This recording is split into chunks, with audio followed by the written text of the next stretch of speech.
The Yes. question is that in the inflationary period, that had to happen faster than the particles themselves as they develop. So are we, in essence, expanding into space that is already there ahead of us? No, because, I mean, inflation was still part of the solution.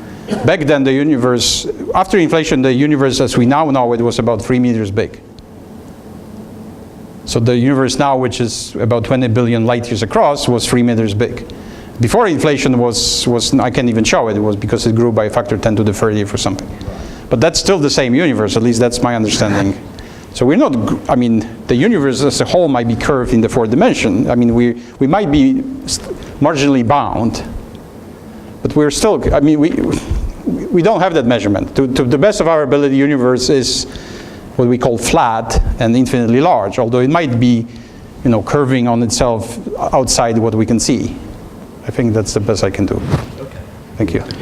Before we move on, I would like to ask a couple of very quick questions to find out where we come from. How many of you are currently in the Astronomy 107 or 307 classes?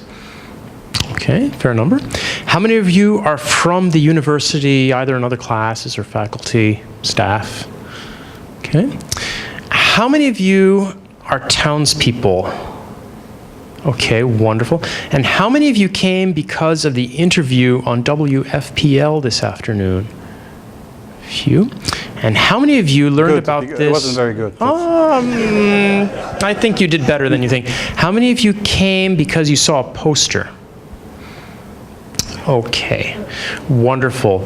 Mr. Lowry Watkins Jr., who generously funds this lecture series in memory of his grandfather, William Marshall Bullitt, is supporting a soft drinks and cookies reception afterwards in the Gein Science Hall, which is the outside part. This is the Rock Planetarium, and that's the Gein Science Hall. So we can change venue and speak informally with Dr. Stanek afterwards. Let's thank Dr. Stanek again for giving us a wonderful talk.